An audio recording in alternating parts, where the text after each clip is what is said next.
Hola amigos de Wine News TV, les invito a conectar conmigo y con mis invitados en Wine News TV On The Go, un podcast que a su vez es un espacio donde aprenderás sobre el mágico mundo del vino a través de invitados de todas partes del mundo que nos contarán sobre sus proyectos para obsequiarnos de forma embotellada música, fuego y leones, como decía el gran maestro argentino Jorge Luis Borges en su poema Soneto al Vino.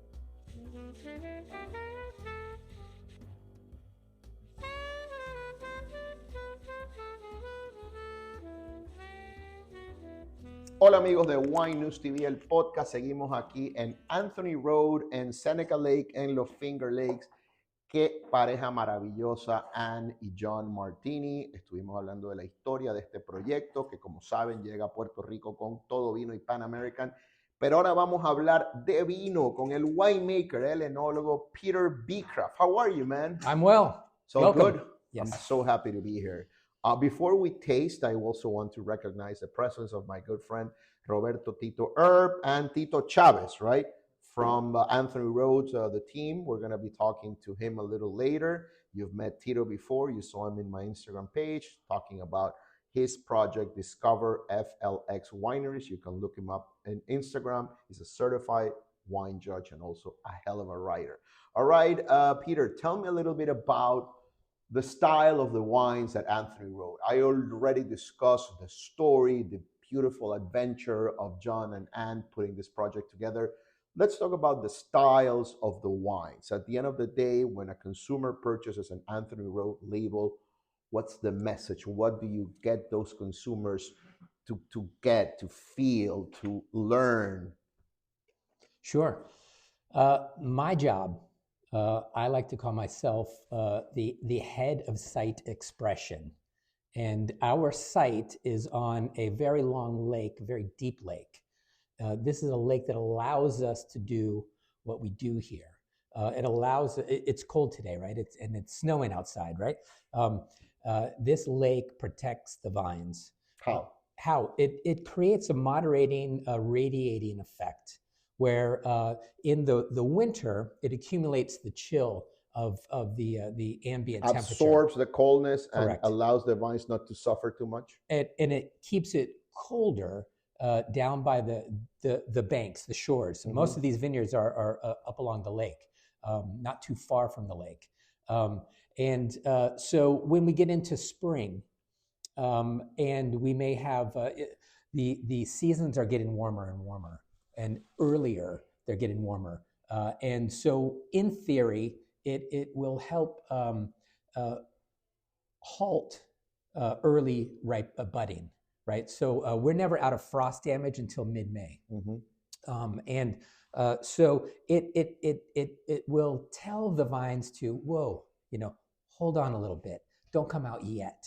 And then conversely, in the fall, all summer long, it's been accumulating the heat of the summer.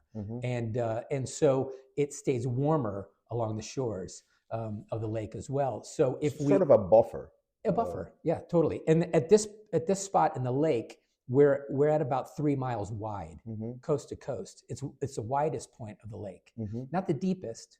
It out in front, it's 480 feet deep. This lake does not freeze. Because it does not freeze, it gives us that protection. Without these lakes, if it froze, then the vines would not be protected. Correct. Yeah. Interesting. Yeah. And so this is a very unique spot. There are deeper spots in the lake. It goes well over 600 feet deep. But this wide spot also creates, in the summer, it creates this warmer zone of the lake. Seneca Lake does not freeze. Any of the other 10, because there are 11 lakes, right? The others freeze? They will, yes. Cayuga will not freeze. We are in close proximity to Canada. We're also around 2 Great Lakes, Lake Erie and Lake Ontario. They create our weather. Okay. But we're in between them. And so when they get hit with storms and snow, we get a dusting. So today we have a dusting, right? An hour south of us and an hour north of us, they're getting feet. Wow. Yeah. So this is a very special place. It's like a microclimate one. It- You're protected. It's like in the Andes where you have the ocean and the Cordillera on one side, and then you have a patch of great land to grow grapes. Yes. That's And fantastic. we do get cold events from Canada, right? Because they're just, as a crow flies, an hour away. Mhm.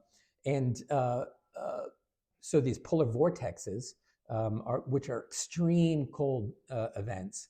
The last one we had, luckily, was about a decade ago. Mhm. And during that, most of the Great Lakes froze.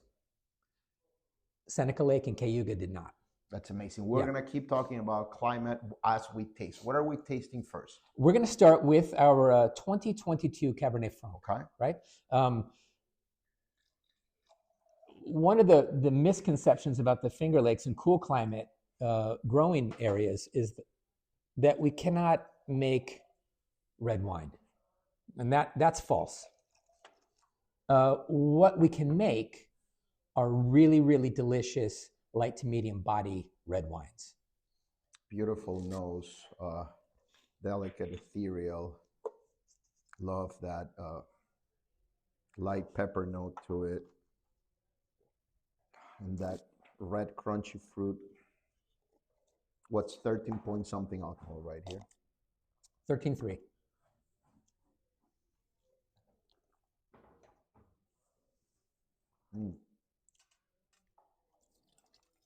Lovely, lovely Cab Franc. Savory, some salinity to it in the finish, and it's juicy. Juicy. It's very Yes. juicy. So what you're seeing there is the interaction with the acidity. In the Finger Lakes, we're not short on acidity. That is our superpower, right? And so what the acidity does is it makes the mouth And water. that acidity is provided by the soil, by the proximity to the lake. Like that, the acidity comes from where? The acidity is inherent in the grape. It is Okay. part of it, but it is how it is displayed is a direct reflection on that season. Okay. The Yeah. weather also affects it. Like Correct. cooler climate, higher acidity. Yep. This is gorgeous. This is lovely. This is the Anthony Road Cab Franc 2022 Seneca Lake. Do you know how much this retails for at a store or here? 28. $28. This is fantastic. This is a very gastronomic wine that it's meant to be paired with food. It would enhance the whole experience of pairing it with a particular dish. What do you like to prepare when you're drinking this? Like, what do you pair it with? Oh, you know what, Eduardo, I'm a forced pairer. Mm-hmm. Essentially, what does that mean? Whatever's open is Okay. going to go with what I eat. Okay. And that could be a meal or that could be Netflix. I love that reply. So this is gorgeous, $28. This is not yet available in Puerto Rico, but we will make sure that that happens. This is a style of wine that I believe will resonate a lot with fans of Mencía from Spain, fans of Bonarda from Argentina, fans of, we were talking about Italian varieties, Teroldego, fans of those wines that have this salinity, this savory component to them, and also that earthy, that soil, pot of soil minerality. It's very lovely. It's delicate and it's gorgeous. It's juicy. Yeah, Love thank you. it. Yeah. All right. What are we tasting next? All right. So now we're going to taste the 2023 Rosé of Cabernet Franc. Okay. So This is available in Puerto Rico. This is available in Puerto Rico. it Yes, is. indeed. And so this is the other version or the other wine that can be made from the same grape. Mm-hmm. We pick for rosé the same day we pick for red wine. Okay. Right. So we're looking for ripeness. We're looking for ripeness, and in the rosé, I'm not looking for tart. Mm-hmm. I'm looking and by picking it when it's ripe for red wine, the acidity comes down in this style. There's a lot more flavor, Mm-hmm. a lot more power of flavor. The color of it is in the light zone. So if you're strictly judging a wine by the color of it, you will be slapped when you smell and taste it. Gorgeous. Love the aromatics here. I'm getting some watermelon, strawberry, then that obviously the cherry fruit, and then the Cab Franc to me always reminds me a little bit of that note that you get in the Chinon Loire wines, that it's like this peppery note to it. Very nice, very nice. And I think rosé is one of the most versatile styles of wine. Can go with so many scenarios. One wine that you do not have from us in Puerto Rico yet is Pinot Gris. All right, let's do that. I'm Yep. really looking forward to this one. I love this variety. This is the 2023 Pinot Gris. Pinot Gris. Okay. Yep, and we have about 11 acres planted, which whatever that means to you, it means to us that we're one of the largest growers of it in the region. How many acres in total Anthony Road has? We have we manage just under 90 acres. 90 acres. Yes, so we grow our own fruit and we sell fruit to a lot of other wineries. Interesting. Very interesting. Obviously, this is my first Pinot Gris from here. I've had Pinot Grillos and Pinot Gris from Oregon, from Italy, from they're making Pinot Gris in South America as well. How would you describe this wine? What are you trying to achieve here? What sort of expression Pinot Gris reaches or achieves here in Anthony Road, Seneca, Finger Lakes? So when you're looking for Pinot Gris and benchmarks, the most known is probably the Pinot Grigio from Italy, which tends to be, there's some very fine examples, but it tends to be sort of a mass-produced, very easy. To drink by the pool. It's like diluted. It's a little bit diluted. Yeah, it's white wine, right? You don't have to think about it. And then you get richer expressions in Alsace, and even different expressions in the Alto Adige. This is, I don't try to chase that, because like I said before, I'm the chief expressor of this site, and this is the style that we can do. So I'm more concerned with creating Finger Lake style. The palate is spectacular. Yeah. The nose right now is not as expressive as it could be eventually because it's so young. The palate is where the boom, the bang here occurs. I am typically the kind of person that spends much more time smelling a wine than tasting it. That's just who I am. But the palate here and the finish and how it, not that it coats, but it paints the whole roof of the mouth and the sides of your cheeks, and the acidity, the crispiness, the sensation of refreshment. This is a gorgeous palate.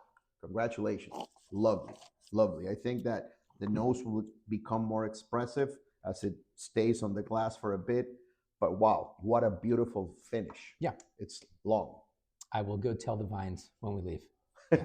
Thanks. Delicious, Peter. Congratulations. And Yeah, I will make a lot of noise for this to get to Puerto Rico. I didn't ask you about I know the price of the rosé. Sure. Because we get it in Puerto Rico. Here at the store, the Pinot Gris, how much you retail for? You know, not my department, but I'm going to guess probably retails around 20.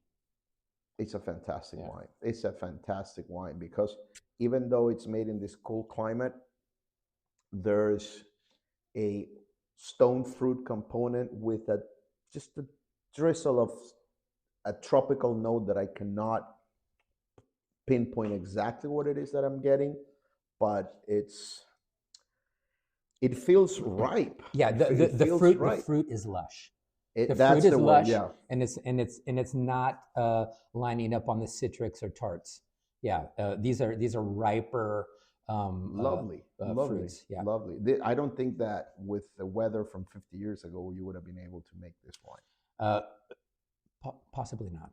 Okay, Yeah. Let's go to the next one. Okay, now we're gonna. This is a first for me. Oh, what? Yeah, this is the first Anthony Road sparkler. Oh, okay. Yeah. All right, yeah. So at Anthony Road, we have we make sparkling wine. This is a great region for sparkling wine. and we make a traditional method sparkling Riesling. Mm-hmm. We make Blanc de Noir, Mm-hmm. and we do a rosé of Lemberger. Okay. Yeah, which I know that you've tasted some Lembergers. I've heard Yeah, your excitement for that one. I am Yep. super excited about Yep. that one. Yeah. Unfortunately, I didn't pick any for you to taste, but It's okay. you know where we are. Of course, I Yeah. know where you guys are at. All right. All So right. So this is a from sparkling Riesling. Yep, this is the 2019 sparkling Riesling. It was disgorged in 2022. Lovely, lovely. Again, aromatics, lovely expression of chamomile, little bit of ginger. Does this see any oak? It does not. No, no oak whatsoever. Nope. So it's pure expression of fruit. Correct. Yep. And any sort of the process is sort of an oxidative process. I'm getting the petrol of Riesling. Interesting. Yeah. I'm getting some of that petrol that I really like. And then that yeasty note of the second fermentation. Lovely. Let's go for a whirl.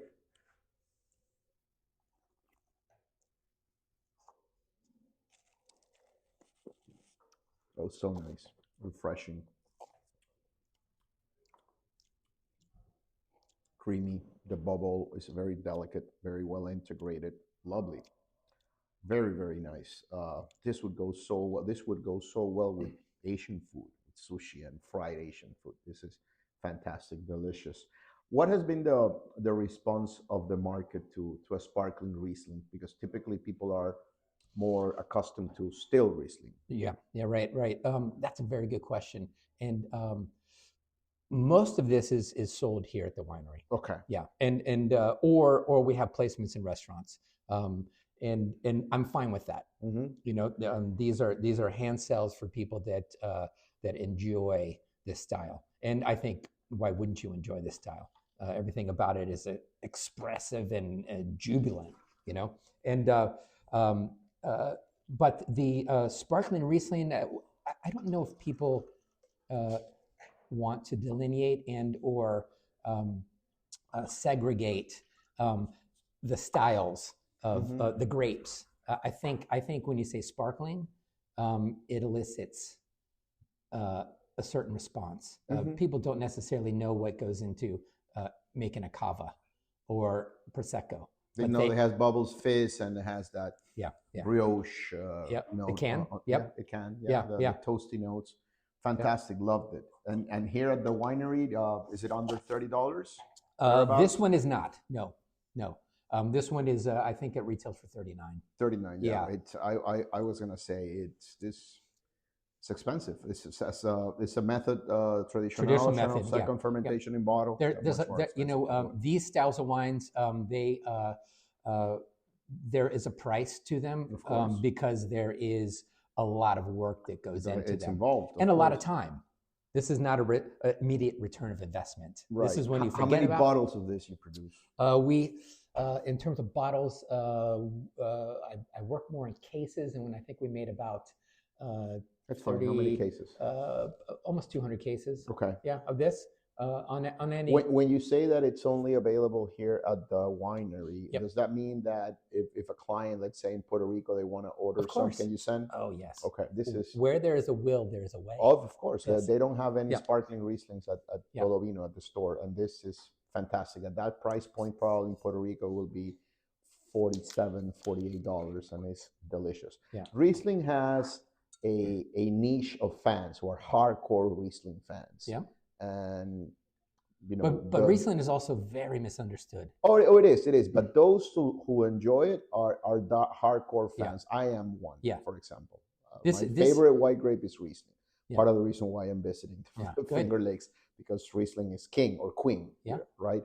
And this is the best sparkling Riesling I've had in my life. I've had others. I have never had one from Anthony Road, of course. I have had sparkling Rieslings from Germany that are on the sweeter side, not as elegant as this one. And to me, that lovely honey, white honey note of Riesling with chamomile, it's there, but the acidity is gorgeous, and bubbles require very fine, refreshing, crisp acidity, and that's right there. Lovely. Very nice. Great. All right, let's get into the next one. What Okay, is this? this is one that you do have. The Yes, dry Riesling. Yeah. yes, So yes, this is the 22 vintage of the dry Riesling.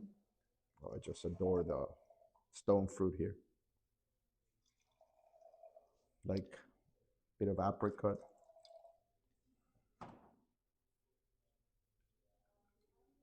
Lovely. What do you get in the nose here when you try to associate this with certain aromas? Like, Sure. I think the apricot was a good hint. I definitely get a lot of pineapple right now. You get Riverstone, like when you're near a running stream. There's a certain flintiness to it. there can be, yeah, Yeah. and a mineral aspect of that energy. And there's even little hints of herbal notes. Mhm. You know, not quite thyme. I get some white tea, like a sensation of a tea. I don't know if it's white or green tea, but gorgeous, lovely. I love this wine. I absolutely adore this wine. And much like the Pinot Gris, the flavors on the palate are lush, you know. And I'm not going for lean. We're going for to express the inherent potential of that fruit that came in. Mm-hmm. The other one, the one that we're doing next, we also have in Puerto Rico, Correct. I believe. Yes, and this is the 2021 Riesling.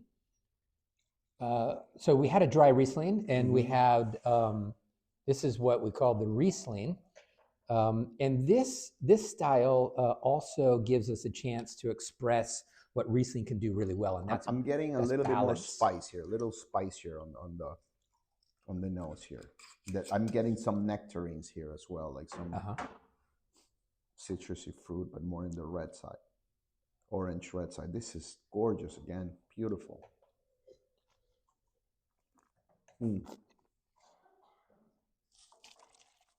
I am a fan. This is textbook Riesling that can, stand shoulder to shoulder to a gorgeous Moselle or Rhine Riesling. This one in Puerto Rico, I believe, it retails for around $27, $28. Fantastic. Fantastic, delicious. The reaction of your consumers when they buy the dry vis-a-vis the other one, what do you notice is, the preference, the style? Like some look for one, why, and others look for the other style and why? Like what's the feedback that you get when somebody decides on the first instead of the second? It's a question that I always wanted to ask to a winemaker that makes a sweeter style and a leaner style. Like, what's the decision factor for a consumer? The decision factor for the consumer probably is how it hit them when they're tasting it. I would say that in terms of sales, the dry Riesling is one of our top sellers, wholesale and through the tasting room. And it follows behind the Rosé. Okay. The Rosé is our biggest seller. Really? The Rosé Cap Franc? Yeah. Insane, right? In Puerto Rico, it sells very well. Yeah. The Riesling, right, is I would say most people think Riesling is sweet. Yeah, I wanted to touch on that, Peter. You said it's a misunderstood grape. Yes. Can you expand on that? It is the most versatile grape in the wine world. It is the only grape, right, besides maybe Chenin Blanc, that can be made bone dry to dessert wine sweet, everything in between, and they're all valid expressions of that grape. There is no wrong, right? And why is that? Because Riesling has this beautiful natural acidity, no matter where it's grown, and it balances. So with this style, the Riesling, yes, it has a little bit more residual sugar, but the acidity cleanses the palate. So the impression isn't sweet or cloying sweet. It is refreshing, and then it dries up. It's thirst quencher. Exactly, it makes gorgeous. The lip smack. It gives the mouth something to do. It's mouth aerobics. Brilliant answer. Yeah. Thank you, Peter, for that knowledge. All right. The next label is gorgeous. It's different. What is that? So the next one, I pulled this one because We did a little bit of a pivot because I believe you were speaking to John about library wines I was asking and him how about how they age, how the right? potential of Because Riesling, I yes. have had Rieslings from Germany, from Donau, from the other Schloss Johannesburg that I have been 25, 30 years, and they are just gorgeous. Yes, yes, and Riesling does that. Two things act as almost embalming fluid for wines. One is acidity. The other one is residual sugar. Okay. Right. It is when you're going on a long hike, you're going to bulk up on food, right? And maybe get a little bit of body fat because you know that at the end of the hike, a lot of that is going to be expended, but you need that, Of right? course, of and course. and it's the same thing with Riesling. So this is what we call the art Riesling. Anne Martini, right? She painted this. She did. Yes, and so studied, a woman of so many talents, right? She studied art for college. She had a bachelor's, a BFA. It's gorgeous. So this was when she was. And through my interview, I found that and discovered that she's the real engine behind everything. She was the salesperson tending to the vineyard, and then John said, "Come on." Yes, yeah. All while I'm raising kidding. a family. I'm kidding, of course. Yeah, she told me. Right. Well, I had to cook, clean. Yeah, right. What a trailblazer of a woman. So this is a tribute to almost every mother out there. Oh my gosh. So this is the 2016 Art Series Riesling. This is a current release for us. This is a wine that we hold back. We bottle age it before we release it. So the 16 is the current vintage.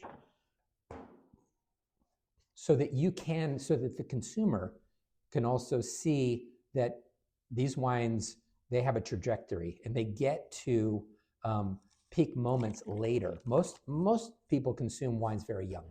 I would have never guessed this is 9 years old. I would have guessed it's 4 years old. This is gonna have a gorgeous life ahead. It's so alive. There's a lot of tension here and the minerality. The acidity is there, and it's richer. It has gotten richer. Wow, what a finish! And texture. There are layers here that I don't want to say that's a more serious wine than the other ones, but it seems to me that we are at a different tier here. Yep. We're at a different ball league. Yep. This is This is a terroir expressive wine. I just figured we're on the 5th day of the year. I was going to say this is one of the best wines I've had this year, but the year only has been 5 days. We'll take it. Had I had this, stop all polling now. Had I had this last year, it would have made my top 100. It's going to be released tomorrow. I am blown away by this. This is a spectacular bottle of wine, and this is what, $60? No. This I think this retails for to 28. What? Yeah. I think. $28. Come on. Yeah. Okay. And John, you guys are losing money. Yeah. I would sell this for no less than 50. And the label and the limited production here. This is a gorgeous bottle of wine. I'm going to do a review of this one. How many years have you put this out? The first vintage was 2009. Okay. And what this project started out for us in the cellar was an exploration into spontaneous fermentation, using the indigenous yeast from the environment to ferment the wine, which we hadn't done before. It's nothing new, but for us at that time, it was a new way of processing, looking at a wine, fermenting a wine, and it immediately that year it had a different vocabulary. It spoke with a different effect, and for us, it was, as winemakers, it was extremely stimulating. There was an aha moment of like, who are you? Where have you been? Yeah. Right? And from that moment, most of these wines that you're tasting here have benefited from those spontaneous fermentations as well. This Riesling has, we have multiple fermentations of wines. It's not just one tank. We have lots of different. Mm-hmm. Some of them are in oak, some yeast that we use, some spontaneous fermentations, and we build these wines. That's how Tito and I put our handprint on these wines. There's a little like honeysuckle note to it that it's an homage to Germany here. There's a lot of blind. I would say this is a German wine. I wouldn't disagree with you. You know, Tito and I we're big soccer fans, football fans, and the way I look at Riesling from the Finger Lakes. You mean the real football, soccer? Yes, so the world football. As a Latino, as a guy born from Ecuador, that's my other passion and obsession. Yes. Yeah. Okay. I follow as much as I can. Yeah. I'm Liverpool. He's Man United. Okay. We're gonna all right. we're gonna destroy them tomorrow. But okay. With Riesling, from the Finger Lakes, right? In soccer, there are different categories of players, right? You've got elite players, you've got good players, then you have world class, right? Those world class players essentially are someone that can make it into a world 11, right? Riesling is the Finger Lakes' world class. This is a grape and a wine that we can make from it that can be in that lineup from any of the regions around the world that makes this wine, right? And, for sure. And for an emerging region or any region, you're really hoping that you have something that shows expression and excellence. And this is what opened the door for the Finger Lakes into the greater discourse of world wines, right? Do you make it every year, the art series? Yes. 9, 10, 11, 12, regardless whether the vintage was complicated or not. It's a magnificent wine. All right, let's get into the next one. Okay, so now we're getting into, we're going to show you two expressions of Vignole. Vignole is a unique grape, which I hear in the Puerto Rico market is that they're taking a liking to it. Oh, they're enjoying it very much because a lot of people down there have a sweet tooth, and they also like when sweetness has a core or is framed in some kind of acidity that's not going to make the wine feel disjointed or feel cloying. That's why this wine has done so well. In Puerto Rico, you typically have people who are looking for sweet wines, but not necessarily a dessert wine, because I get a lot of messages through my Instagram saying, can you recommend a sweet wine? And I say, a dessert wine, like a port, like a Vinsanto, like a Madeira. No. Something that feels sweet, but has acidity, that has some, component that is not necessarily a dessert wine. And I recommend Vignoles, and they've all loved it so far. Great. Anne was telling me a bit about the grape being Rabat or a cross with Rabat and something else. Touch a bit on the variety, if you will. Sure. It's a French hybrid. It was developed to withstand cold hardiness, which is perfect for this area, especially when it was introduced to the region. It can accumulate very high sugars. With that, it has very high acidity. So in terms of, this is a balanced grape. You need to, if you take it too dry, you can have a lot of alcohol and some ripping acidity, right? Which I consider a little unsafe.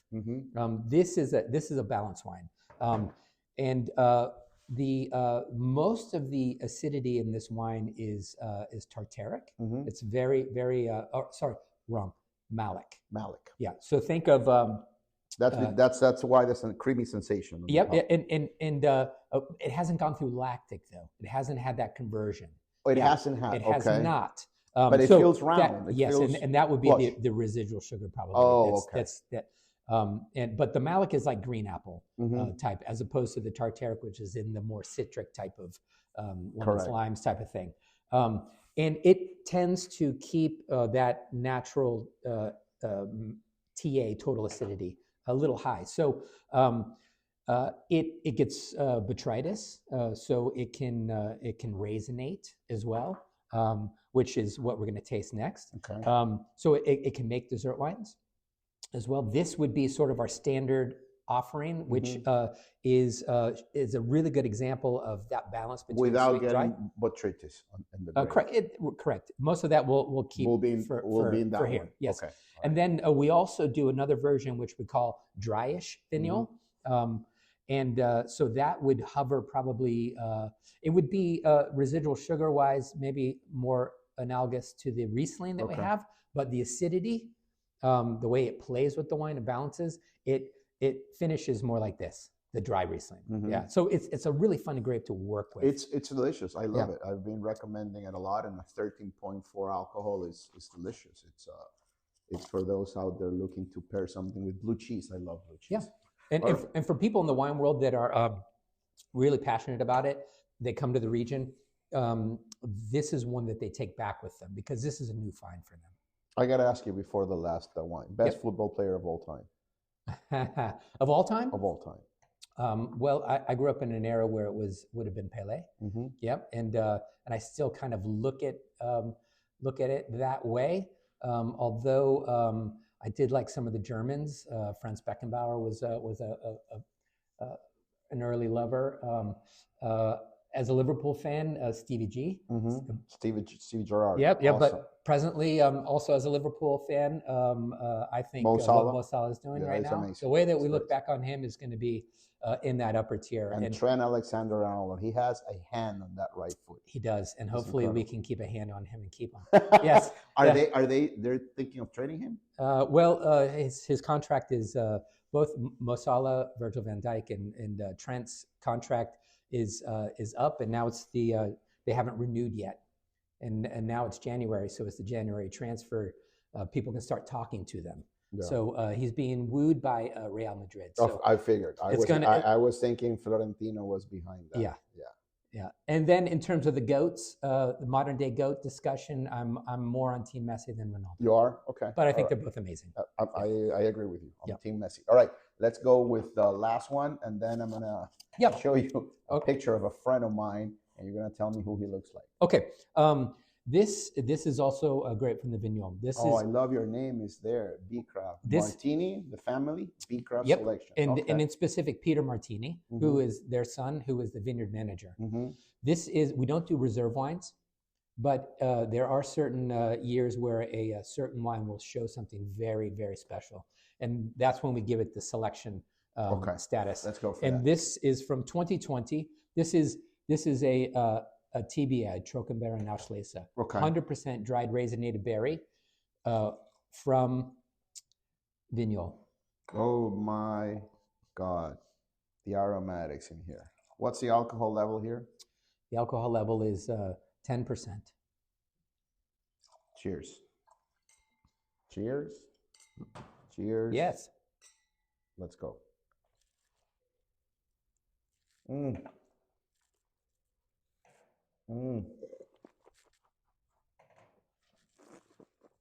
not spitting this one.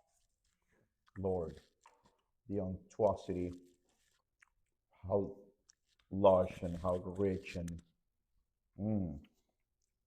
creamy and elegant, smooth. What a gorgeous, gorgeous expression of Vignoles. 100% Vignoles?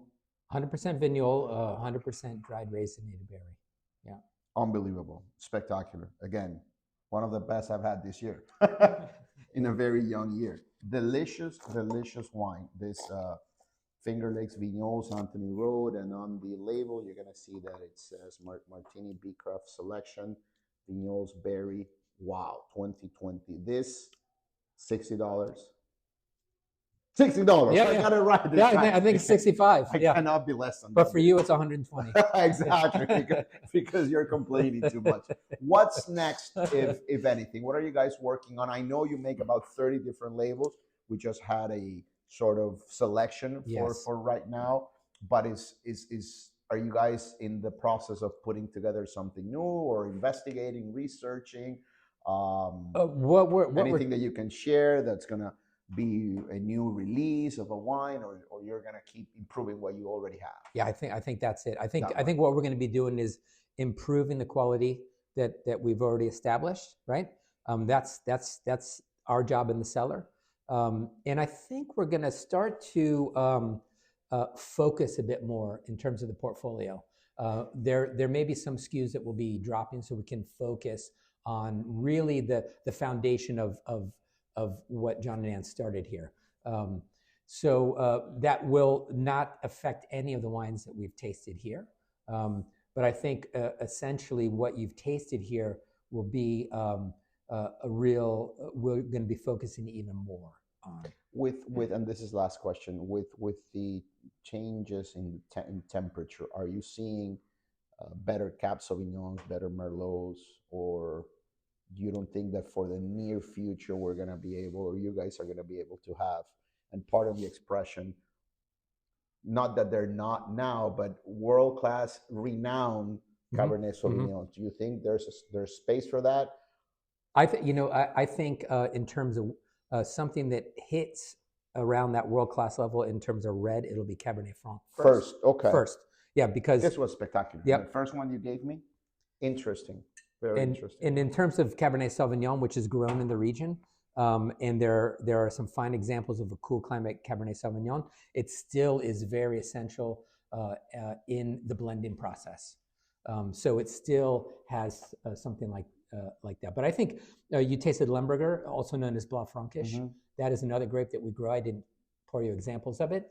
But that is also another grape that does well here. I mean, the main thing about growing here is what works on your site.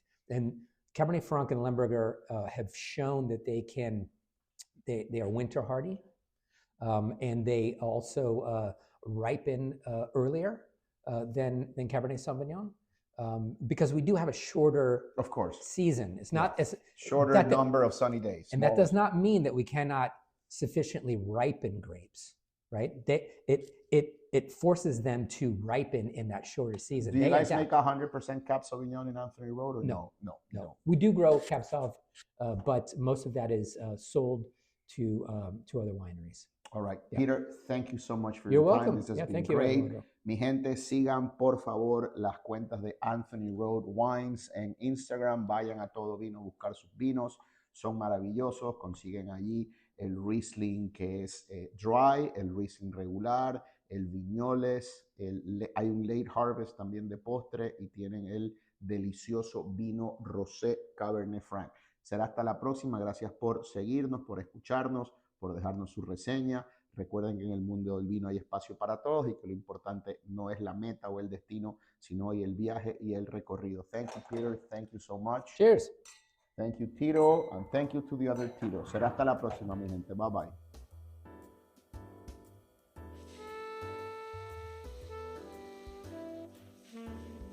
Este fue el episodio de hoy. Recuerda dejarnos una reseña para que nos ayudes a crecer, suscribirte y recomendarnos con tus amigos amantes del vino.